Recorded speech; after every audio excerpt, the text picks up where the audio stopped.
पुढील काही दिवस तापमानात आणखी वाढ होणार आहे। आज सांगली आणि सोलापूर जिल्ह्यांसाठी उष्णतेच्या लाटेचा येलो अलर्ट जारी केलाय। अकोल्यात देशातील उच्चांकी 44 अंश तापमान नोंदवलंय, तर कोकण किनारपट्टीवर उष्ण आणि दमट हवामान असेल। पुढील काही दिवस राज्यात उन्हाचा चटका अधिक तीव्र होण्याची शक्यता हवामान विभागाने वर्तवली आहे।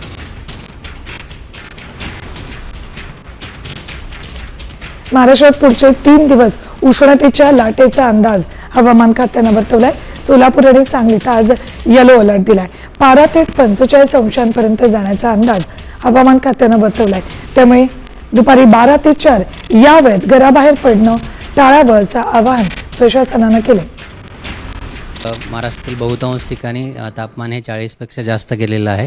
विदर्भामध्ये ते सर्वाधिक आहे। दक्षिण मध्य महाराष्ट्रातील सोलापूर, त्यानंतर सांगली आहे, त्यानंतर बरेच हे जे डिस्ट्रिक्ट्स आहे कोकण गोवातले, इथे सगळ्याच डिस्ट्रिक्टसाठी उष्ण आणि दमट वातावरणाची शक्यता आहे। आणि आज विदर्भात सुद्धा काही ठिकाणी आपण बघू शकतो की येलो अलर्ट दिला जाईल।